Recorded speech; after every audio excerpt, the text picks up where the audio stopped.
Adding fractions.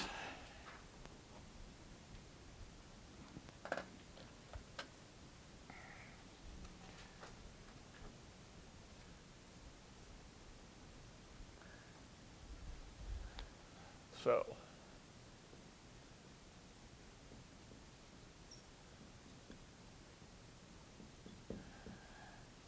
there's a thread that goes throughout all of mathematics that you can't add apples and oranges.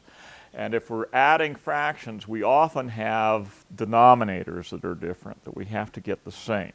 But if we have the same denominators, let's take a look at something like 3/5 plus 1/5. Well, to draw that out so you can see what we've got, let's have a pi here that we're going to cut into fifths. Okay, so I start out with these 3/5 and then I add that fifth. Okay, so I have 3 of them plus 1 of them. They happen to be fifths. So when I have the common denominator, I'm not changing it. Okay, I just add across the numerator. The 3 of them plus 1 of them is 4 of them. That happens to be fifths. If I have 6/13 plus 2/13. Now I'm not going to draw that out on a pi here, but I have 6 of something plus 2 of the same something. So I just add those together. I get 8 of the something. They happen to be 13ths. Now I do have to look sometimes when I'm done to see if I can reduce. Like for instance, if I have, let's do 1/6 plus 1/6. Well, I get 2/6, and that has to be reduced to 1/3. So I can have some of that going on even though I've got the common denominator that I'm adding in, and that happens. Okay, the next thing I want to do is where I don't have a common denominator, where I've got to convert to a common denominator. And let's go ahead with 1/3 plus 1/4. Now, this is kind of like the experience of if you've been to a foreign country. Let's pick on Mexico. Last time I was in Mexico, I could have opened up my wallet at any particular time, and I'd have seen both pesos and dollars in the wallet. So let's suppose that I had, $120 and 800 pesos. And, well, how much money do I have? Well, I've got to convert either the pesos into the dollars or the dollars into the pesos or both of them into euros to find out how much money I've got. Well, it's the same sort of thing with my fractions here. I've got to convert them into like things to be able to add them, to be able to tell how much I've got. Well, to do that, just like that example of having pesos and dollars in my wallet. I have an exchange rate that I have the same value kind of thing. Well, I don't want to change the value of either of those numbers, so I'm going to multiply by 1, but it's the form of 1 that's important. It's a conversion kind of thing that I want to do. The idea of the currency exchange, well, there were 10.6 pesos to the dollar when I was in Mexico the last time. And so it didn't matter whether I had 10.6 pesos in my wallet or $1 in my wallet. It was the same buying value. Well, okay, I'm going to change how these look by a conversion here. I'm going to take my clue from the 4 here and multiply by 4/4. Well, that's 1 over here. And here I'm going to multiply by 3/3. So my common denominator now is 12ths. But for the moment, well, okay, I have 4/12 plus 3/12. So I have like things and I can add them. I have 4 of something plus 3 of the same something. I can add those as 7 of that something. They happen to be 12ths. Now, temporarily, you're going to be working with non-reduced fractions until we're done. And I think that's something that bothers many people, is that they've been told you've always got to reduce your fractions, they've always got to be reduced, and so on and so on. Well, all right, temporarily we've got to work with non-reduced fractions until we're done. And then when we're done, we're going to look to reduce our fractions. So let's do some more examples here.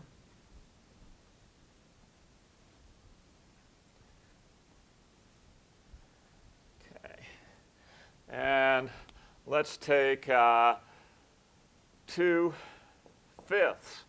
plus 1/4. Okay, again, I can take the denominator of this fraction, use that as a clue for my conversion. I'm going to multiply by 4/4. Okay, take the denominator here, use that, okay, to help with my conversion. I have 8/20 plus 5/20, which is 13/20. Okay, so I have a common denominator, and I can just simply add. Now, there are times that we can work with smaller denominators than what I've done here. Okay, we can get what's called a least common denominator. And let me give you an example of one where we could go with either a least common denominator or just a common denominator. If I have 1/6 plus 3/4. Okay. Now, let's take a look at these two concepts. First off, the least common denominator.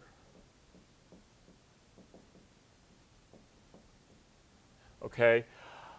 Certainly, with the technique that we've been working with, we can work in 24ths. Okay, I can use 4/4 over here and 6/6 over here. But I can work with a smaller denominator. Why is that? Because both 4 and 6 go evenly into 12. And that's actually the least common denominator. Well, how do I get that? Your textbook and many textbooks will talk about prime factoring and working with factors to get the least common denominator. But a little quicker way that I've found that I like to do is I like to take the larger of the denominators here when I'm adding two of them and start taking multiples of the larger one until the smaller one goes into it evenly. Okay, so 1 times 6 is 6. 4 doesn't go into 6 evenly. 2 times 6 is 12. Does 4 go? Okay, so I'm going to convert to 12ths. So I've got 8/12 plus 9/12 for 17/12. Now the 5 plus the 1 giving me 6. Now, I'd mentioned that you could go ahead and leave an improper fraction as a final answer, but this is neither a proper mixed number nor a proper improper fraction. Yeah, okay, yeah, you should scowl at that. Okay, yeah, it's not right. It's kind of a mixture of the two. Okay, so I can't leave it as that. Well, all right, let's go ahead and make it into the mixed number. We might as well at this one because we've got to convert one way or the other, so let's go ahead on that. Just like if I take something like 57 plus 28, and I've got 15 in this column, I don't get to say this is 70/15. I carry the 1, don't I? Okay, making it 85. So yeah, we say that we've got 15 here. Okay, so I put the 5 down and I carry the 1 and I get 85. Well, I've got the same thing going on here. I've got to carry, but I'm going to carry 1.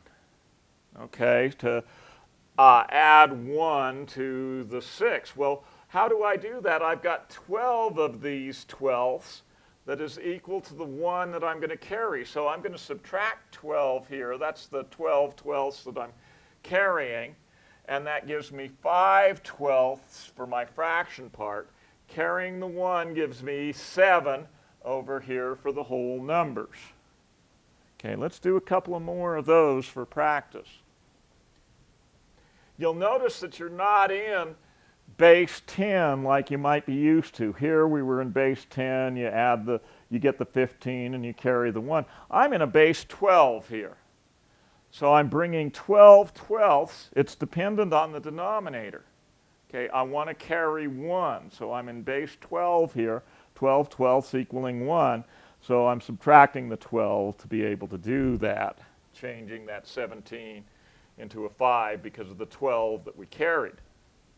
Let's do another one of these. If I have 6 and 3/4 plus 2 and 4/5, okay, common denominator 20ths.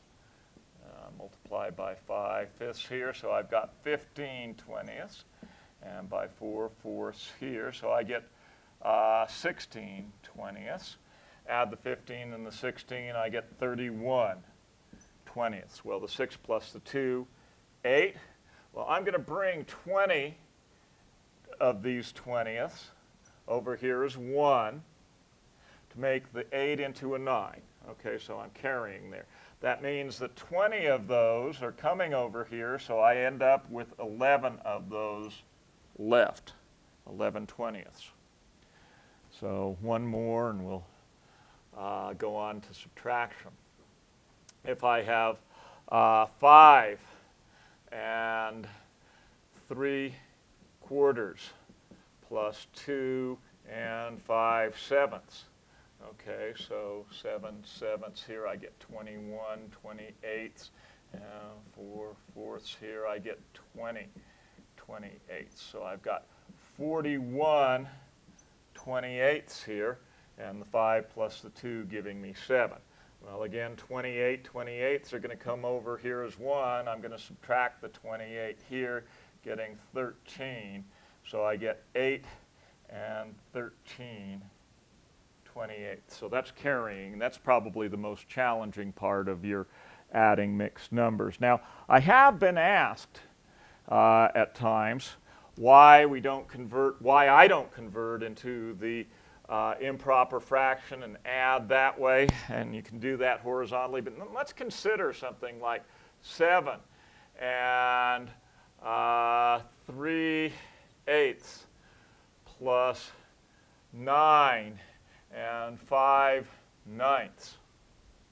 Okay, if I'm going to work this one as improper fractions, okay, so I've got 59/8 plus 86/9. Okay, I've got to convert to 70 seconds, so I've got, let's see, 9/9 there and 8/8 here, so I get, let's see, 81, 8, 45, 531 70 seconds plus 48, 4 plus 64, 68, 70 seconds, and I end up with, let me see, that's 9, 11, 1219, 70 seconds, and then you got to reduce it, or, yeah, if it's going to reduce. So that ends up being pretty challenging. Let's take the same problem and do that vertically, and we can see what we end up with on that one. So let's see, 7 and 3/8 plus 9 and 5/9, and we're going to do, let's see, 9/9 there, so I get 27 70 seconds, and I've got 8/8 here, so I've got 40 70 seconds here. I get 67 70 seconds. The 7 and the 9 is 16, and I see, oh, that 67 70 seconds I can't reduce. Okay, so it's a little handier for checking that out, a little better for that, and you're not messing with such a big, awful, improper fraction. Okay, so that's adding mixed numbers. Let's go ahead and subtract fractions.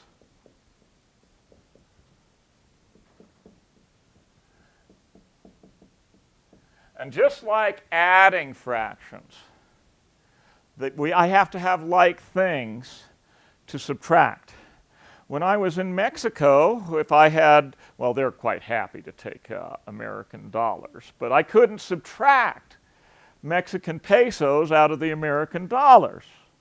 Okay? In fact, it was awful down there. I mean, the exchange rate was 10.6 to 1. If you did have American dollars instead of pesos, they'd take 10 to 1.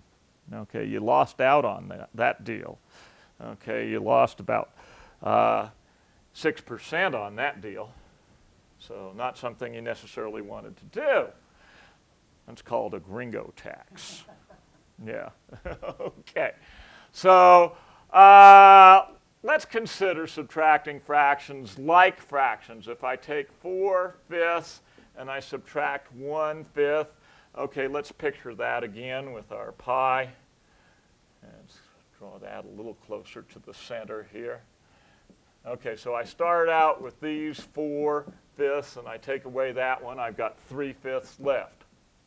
Okay, so it's the same sort of deal. I have 4 of something, take away 1 of something, I've got 3 of the something. Those 3 happen to be fifths.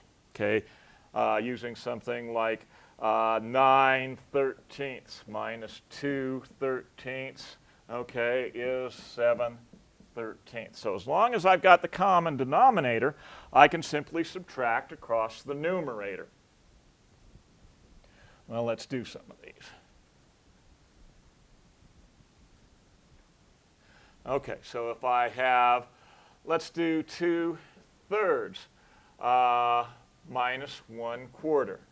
And I've got to convert into twelfths here, so same sort of deal. I'm going to multiply by 1. It's the form of 1 that helps us exchange into twelfths. So I get 8/12 minus 3/12 for 5/12.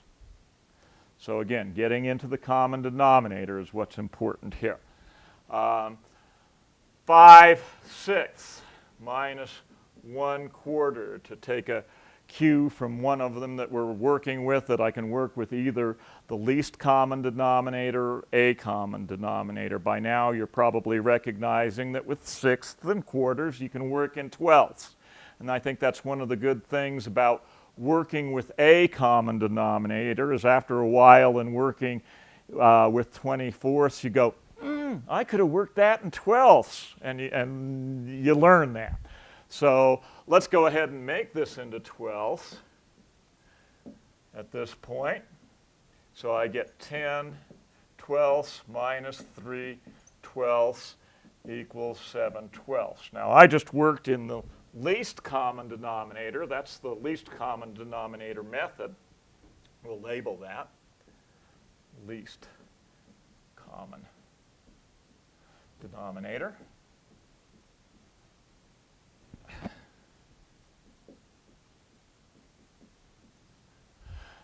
Doing that same problem with a common denominator. So if I start out with the problem 5/6 minus 1/4, and I take the clue from the denominator here, the fourths, and use that for my conversion, and take the 6 using the same purpose, so I convert to 20/24 minus 6/24. I get 14/24, and I recognize I have to reduce that, and I get 7/12 that way. So a common denominator works here too. So if you're more comfortable with reducing than you are finding the least common denominator, you can do that and get where you need to go. Let's do a couple more of these for practice, and then we'll get into subtracting mixed numbers. If I have 7/8 minus 2/3, okay, I'm going to convert to 24ths.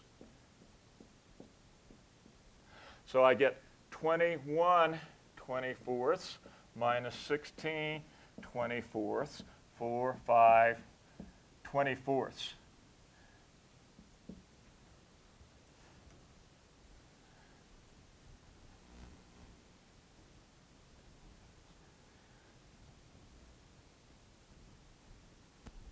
let's do 4/5 minus 1/3. So we're going to be in 15ths. So I get 12/15 minus 5/15 for 7/15. Okay, so let's do one where I'm going to work in the least common denominator and still have to reduce when I'm done. Let's do 5, 6. No, I want to do, let's see. Yeah, I can do that. Minus 1/3. The least common denominator between 5, 6, and 1/3, I can work in 6. Let's go ahead and convert. So I have 5/6 minus 2/6, which is equal to 3/6, and I still have to reduce when I'm done. Okay, so that one was easy to see that we were working in sixths on that. Just to show you, we could just as well do that in 18ths. Okay, the 5/6 minus 1/3. Okay, we're going to convert here. I'm multiplying, so I got 15/18 minus 6/18, which is 9/18, and I end up in 1/2 anyhow. Okay, so if you're not real comfortable with the least common denominator, find a common denominator and go. You can still get where you need to go. Okay. Working with subtracting mixed numbers now. And again, I like to arrange my mixed numbers into a vertical subtraction. Okay, mixed numbers. So if I have 7 and 4/5 minus 2 and 1/5. Okay, so 7 and 4/5 minus 2 and 1/5. I'll rearrange vertical, even if it's been written out horizontally. 4/5 minus 1/5 is 3/5. 7 minus the 2 is the 5. So I make it into two small problems, just like I did with addition. So I'm going to go ahead and work with all my problems vertically here. We've got to get into the common denominator for subtraction here. Let's do 8 and 2/3 minus 3 and 2/5. Okay, so I'm going to convert to 15ths. Okay, I'll do the conversion here. So I have 10/15 minus 6/15, 4/15, the 8 minus the 3, giving me the 5.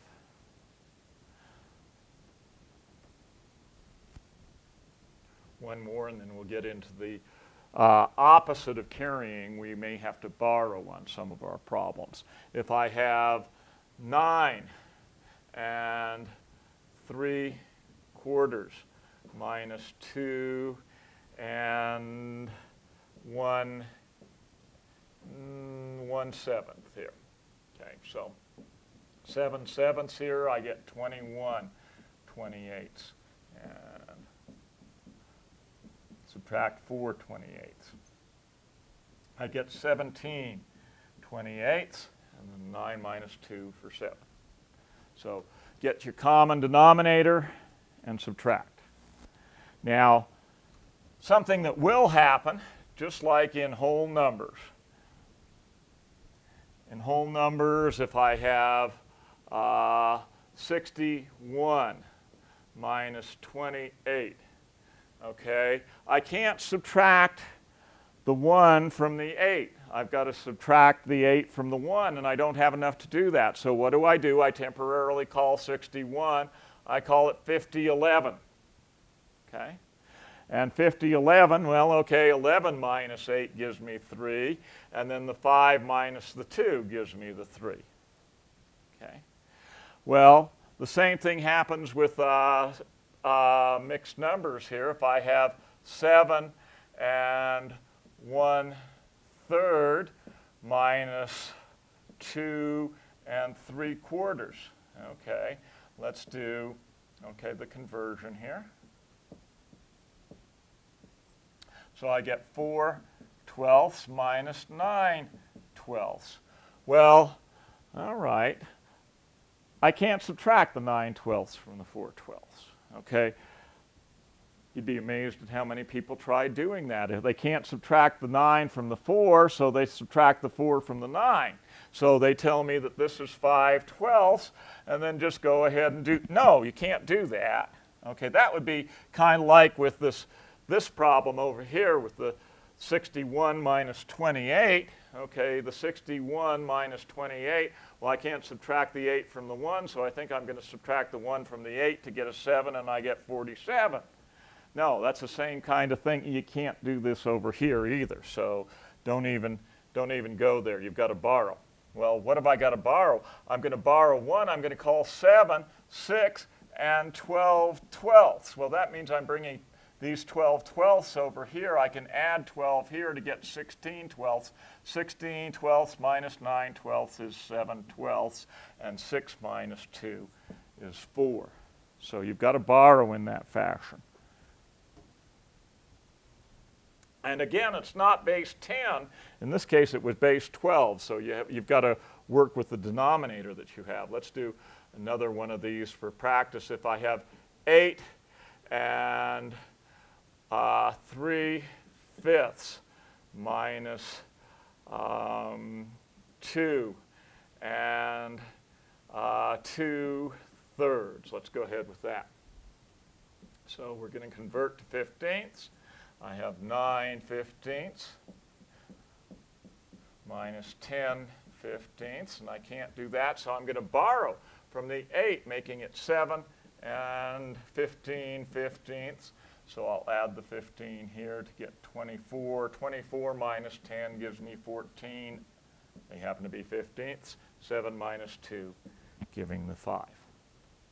Now there's a little thing of tying together and some of the ways that addition and subtraction of mixed numbers and whole numbers works. Let's take a look with addition. If I do 7 and 3/5 plus 2, okay? With the 3/5 here adding to 0/5, I can just bring down the 3/5, and then the 7 plus the 2 gives me a 9. Well, also, if I add 7 plus 2 and 3/5, like that, here again I'm adding the 0/5 to the 3/5, and I can just bring down the 3/5 and then add the 7 and the 2 to get 9. Let's take subtraction, though. If I take 7 and 3/5 and I subtract 2, well, here I'm actually subtracting the 0/5, so I can just bring the 3/5 down, the 7 minus the 2 giving me the 5, but this one is another story altogether. I can't just bring down the 3/5, although many people try. Okay, I'm subtracting 3/5 from 0/5. Okay, and I can't do that as a negative. So what have I got to do? I've got to change the 7 into 6 and 5/5. Yeah, you got it. Yeah, 6 and 5/5 is another name for 7. And temporarily, while I'm doing the subtraction, now I can get the 2/5 here, and the 6 minus the 2 giving me the 4. But it's amazing how many people will try to, well, I can't subtract this way, so I'm going to subtract the other way. No, we're subtracting this number from that number. So be very careful on those. You are going to have to borrow. So watch out for that. Okay? Okay. How we doing? Yes, good. Got one thumb up and a nod. Okay. I have one of my folks in our evening class that has to go up on recruiting trips up to Boise a couple of times every month, and he's going to miss the lecture here tonight. So I'm hoping I can get it to him so he says he's got his computer up there, so we're going to see if we can get that to him up in Boise, so he's not going to miss anything. So if we can get that on the video tonight, it would be, or pretty, well, not tonight, but I mean within the next couple of days.